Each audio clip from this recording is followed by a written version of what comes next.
ഞാൻ പറയാൻ ഉദ്ദേശിക്കുന്നത് കേരളത്തിൽ കഴിഞ്ഞ 8-9 വർഷമായിട്ട് നല്ല രീതിയിൽ പ്രവർത്തിച്ചുകൊണ്ടിരിക്കുന്ന സർക്കാരിനെ ഇത്രയധികം എഴുത്തിക്കാട്ടുന്ന ഒരു സമരം വേറെ ഉണ്ടാകില്ല എന്നുള്ളതാണ് ഞാൻ വിചാരിക്കുന്നത്.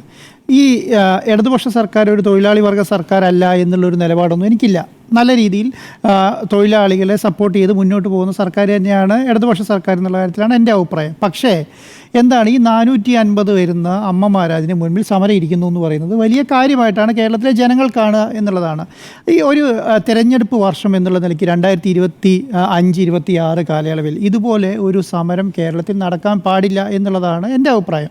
ആ അഭിപ്രായത്തിന് ഒന്ന് രണ്ട് കാര്യങ്ങളുണ്ട്. ഇന്ന് ഡൽഹിയിൽ പോയി തിരിച്ചു വരുന്ന വീണ ജോർജ് പത്രക്കാരെ കാണുന്ന സമയത്ത് മന്ത്രി പറയുന്ന ഒരു കാര്യം എന്ന് പറയുന്നത് എന്നെ വ്യക്തിപരമായി ഒറ്റതിരിഞ്ഞ് ആക്രമിക്കുകയാണെന്നുള്ളതാണ്. ഈ ഉണ്ണി സാർ നേരത്തെ പറഞ്ഞത് ഇതൊരിക്കലും വ്യക്തിപരമായി വീണ ജോർജിനെ വ്യക്തിപരമായി ആക്രമിക്കുന്ന ഒരു സമരമേ അല്ല.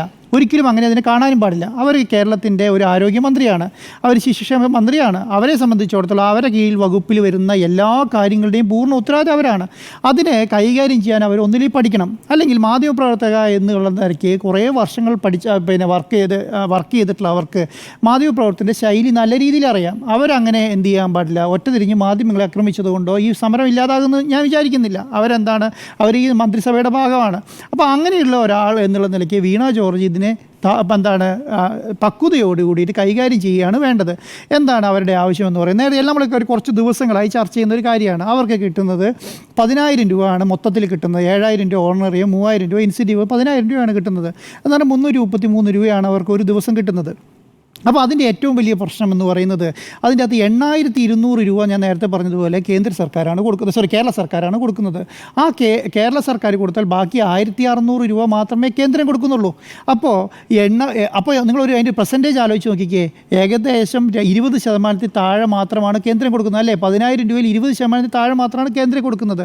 നമ്മുടെ സംസ്ഥാനത്ത് എത്രയാണ് ഈ പറയുന്ന 333 രൂപയ്ക്ക് ഒരാൾക്ക് ജീവിക്കാൻ പറ്റില്ല എന്നുള്ള ഒരു കുടുംബത്തിന് മുന്നോട്ട് പോകാൻ പറ്റില്ല എന്ന് നമുക്കറിയാവുന്ന കാര്യമാണ്.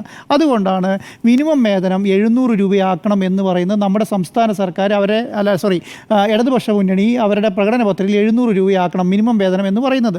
അതിൻ്റെ അർത്ഥം എന്ന് പറയുന്നത് ആശാ വർക്കർമാരെ ഒഴിവാക്കണമെന്ന് അവർ പറഞ്ഞിട്ടില്ലല്ലോ. തൊഴിലാളികൾക്ക് 700 രൂപ വേതനം വേണം എന്നാണ് പറഞ്ഞിരിക്കുന്നത്. പക്ഷേ ഇതിൻ്റെ ഒരു പ്രശ്നം എന്താണ്?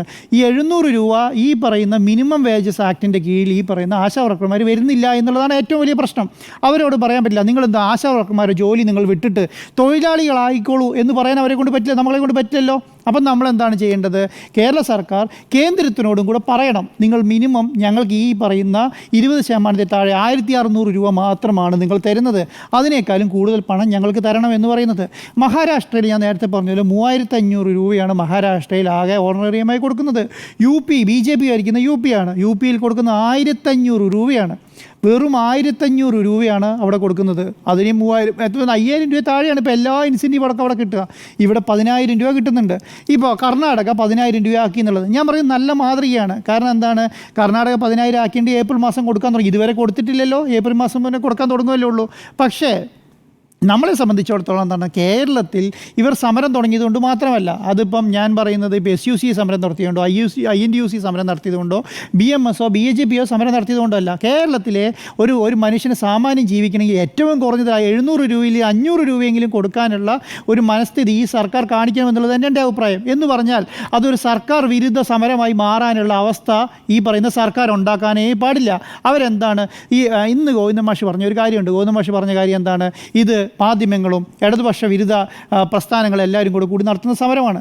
ഉണ്ണിസാർ നേരത്തെ പറഞ്ഞു എന്തിനാണ് ഇടതുപക്ഷ വിരുദ്ധ പ്രസ്ഥാനങ്ങളെയും ഇടതുപക്ഷ വിരുദ്ധ മാധ്യമങ്ങളെയും ഈ സർക്കാരിനെതിരെ അഴിഞ്ഞാടാൻ വിട്ടുകൊടുക്കുന്നത് എന്നുള്ളതാണ്. നമ്മൾ 100 കോടി രൂപയാണ് അഡീഷണൽ വരിക. നമ്മളെന്താ 220 കോടി രൂപയോളം ഓൾറെഡി ഇപ്പോൾ നമ്മൾ കൊടുക്കുന്നുണ്ട്. ഓരോ 100-110 രൂപയുടെ അഡീഷണൽ കൊടുത്താൽ ഈ പ്രശ്നം തീരും, ഇല്ലേ? ഒരു വർഷം 100 കോടി രൂപ എന്ന് പറഞ്ഞാൽ ഒരു മാസം 10 കോടി രൂപേൻ്റെ വ്യത്യാസം വരാനുള്ളൂ. 120 കോടി എന്ന് പറഞ്ഞാൽ 10 കോടി രൂപ ഒരു മാസം അഡീഷണൽ വരും.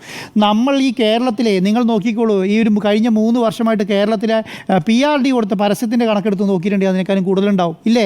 എന്തിനു വേണ്ടിയിട്ടാണ് PRD പരസ്യം കൊടുക്കുന്നത്? PRDയും ഈ പറയുന്ന സംസ്ഥാന സർക്കാരും എല്ലാ സംവിധാനങ്ങൾക്കും വേണ്ടി പരസ്യം കൊടുക്കുന്നതിന് വേണ്ടിയിട്ടാണ് ഈ പറയുന്ന സർക്കാരിൻ്റെ പ്രതിച്ഛായ നന്നാക്കാൻ വേണ്ടിയിട്ടല്ലേ? ഈ സർക്കാരിൻ്റെ പ്രതിച്ഛായ ഇതിനേക്കാളും നന്നാവുന്ന ഒരു സംവിധാനം വേറെ ഉണ്ടാവില്ല. നിങ്ങൾ ഈ 27,000 ആൾക്കാർക്കൊന്ന് കൂട്ടിക്കൊടുത്ത് നോക്കിക്കേ. അത് കൂട്ടിക്കൊടുത്ത് നോക്കിയാൽ ഈ പറഞ്ഞ 100 കോടി രൂപ കൂട്ടിക്കൊടുത്തു എന്ന് വിചാരിച്ചതുകൊണ്ട് നിങ്ങൾക്ക് അതിനേക്കാളും നല്ല ഇത് എന്തുകൊണ്ടാണ്? ഇത് സർക്കാർ സർക്കാർ വിരുദ്ധ ഒരു പ്രോഗ്രാമായി മാറ്റുകയാണ്. നേരത്തെ സ്മൃതി മാഡം പറഞ്ഞു വന്നല്ലോ, ഇവർ ഇനി ആശാ വർക്കർമാർ മാത്രമായിരിക്കില്ല സമരം ഇരിക്കുന്നത്, അത് നോക്കിയിരിക്കുകയാണ്. ഞാൻ പറയുന്നത് മറ്റുള്ള പാർട്ടികളും മറ്റുള്ള പ്രസ്ഥാനങ്ങളും ഏത് കാര്യത്തിൽ അല്ല, അതുകൊണ്ടല്ല, ഏത് കാര്യത്തിന് സ്മൃതി മാഡം പറഞ്ഞുകൊണ്ട് ഞാൻ പറയല്ല, ഏത് കാര്യത്തിന് വേണ്ടിയിട്ടാണ് സർക്കാരിനെതിരെ ഏത് രീതിയിൽ സമരം ചെയ്യാമെന്ന് നോക്കിയിരിക്കുന്ന ഒരു പാർട്ടിയാണ്. ഇതുവരെ അവർക്ക് സമരം ചെയ്യാനുള്ള വേദി കിട്ടിയിട്ടില്ല എന്നുള്ളതാണ്. എന്തിനു വേണ്ടി സമരം ചെയ്യും? ഒരു കാര്യത്തിന് വേണ്ടി. നമ്മൾ ഈ കഴിഞ്ഞ 8 വർഷമായിട്ട് ശക്തമായ സമരം കേരളത്തിൽ കണ്ടിട്ടില്ല. ശക്തമായ സമരം കേരളത്തിൽ കാണാത്തൊരു കാരണം എന്താണെന്നറിയോ? ശക്തമായ സമരം നടത്താനുള്ള സംവിധാനം കേരള സർക്കാർ ഉണ്ടാക്കിയിട്ടില്ല എന്നുള്ളതുകൊണ്ടാണ്. അല്ലേ?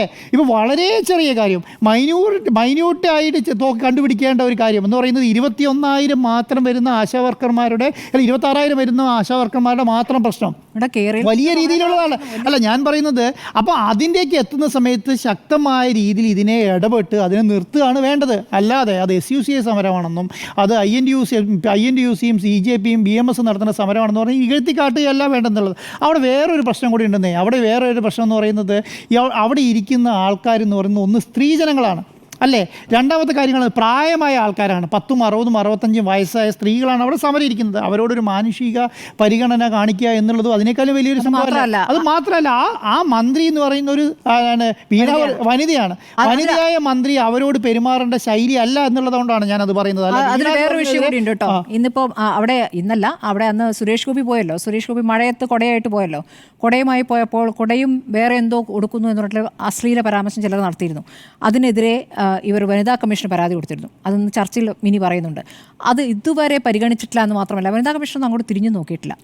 അതാണ് സ്ത്രീകളോടുള്ള സമീപനം ഭയങ്കര പ്രശ്നമാണ്. അതിപ്പോൾ സ്ത്രീകളുടെ സമീപനത്തിനെതിരെയല്ല, ഏത് സർക്കാരിനെതിരെ സമരം നടത്തിയിട്ടുണ്ടെങ്കിലും ആ സർക്കാർ ആ സമരത്തെ വിജയിപ്പിക്കാൻ എന്തെങ്കിലും ചെയ്യുമോ? ഒന്നും ചെയ്യാൻ പോകുന്നില്ല. അതൊന്നും നടക്കാനേ പോകുന്നില്ല. പക്ഷേ എന്താണ് അവിടെ നടക്കുന്ന സംവിധാനം എന്ന് പറയുന്നത് ഇത് കാണേണ്ട സമരമാണ്. ഇത് സർക്കാർ കാണേണ്ട സമരം തന്നെയാണ്. ആ പ്രശ്നങ്ങൾ തീർക്കുക എന്നുള്ളതല്ലാതെ അതിനകത്ത് വേറെ പ്രശ്നം ഇനി കുറച്ചുകൂടെ നീട്ടിക്കൊണ്ട് പോയി നോക്കിക്കേ. ഈ സമരം നീട്ടിക്കൊണ്ട് നോക്കുക. ഇനി എന്താണ് സർക്കാർ ഉദ്ദേശിക്കണേ? ഇതിന് കൂട്ടിക്കൊടുക്കില്ല എന്നുള്ളൊരു ശക്തമായ നിലപാടാണോ? ഇത് സമരം മുന്നോട്ട് പോകില്ലേ? അപ്പോൾ നേരത്തെ പറഞ്ഞതുപോലെ അടുത്ത പാർട്ടി വന്നിരിക്കും, അടുത്ത പ്രസ്ഥാനങ്ങൾ വന്നിരിക്കും, ഈ സമരമായിട്ട് മുന്നോട്ട് പോകും. അതുണ്ടാക്കുന്ന ബുദ്ധിമുട്ട് സർക്കാർ തീർത്തത്തില്ല. ഞാൻ ഇന്നലെ അണ്ണാ ഹസാരേൻ്റെ കാര്യം പറഞ്ഞു. 2011 ശക്തമായി മൻമോഹൻ സിംഗ് നല്ല രീതിയിൽ വൃത്തിയായി ഭരിച്ചുകൊണ്ട് പോകുമായിരുന്നു, വലിയ പ്രശ്നങ്ങളൊന്നും ഇല്ലാതെ. അപ്പോൾ എന്ത് സംഭവിച്ചെന്ന് അണ്ണാ ഹസാരെ അവിടെ സമരം തുടങ്ങി. അപ്പോൾ എന്ത് സംഭവിച്ചെന്നറിയോ?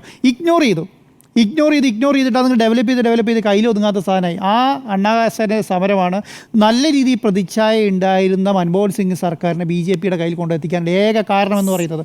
അതേ അവസ്ഥ ചെറിയ പാർട്ടിയാണ്, 500 പേരേ ഉള്ളൂ 400 പേരേ ഉള്ളൂ എന്ന് പറഞ്ഞിട്ട് നിന്ന് കഴിയുമ്പോൾ ഇത് വലുതായാൽ പിന്നെ എന്താണ് പറയുക, അത് ഒന്നും ചെയ്യാൻ പറ്റില്ല എന്നുള്ള അവസ്ഥയിലേക്ക് എത്തും. ശക്തമായി ബുദ്ധിയോടുകൂടി ഇതിനെ കൈകാര്യം ചെയ്യാൻ ആദ്യം വീണ ജോർജ് പഠിക്കുക, അത് കഴിഞ്ഞ് സർക്കാരും പഠിക്കുക. ഇത് ചെയ്തില്ലെങ്കിൽ ഇത് വലിയ ഭവിഷ്യത്ത് ഉണ്ടാക്കും എന്നുള്ളതാണ് എൻ്റെ അഭിപ്രായം.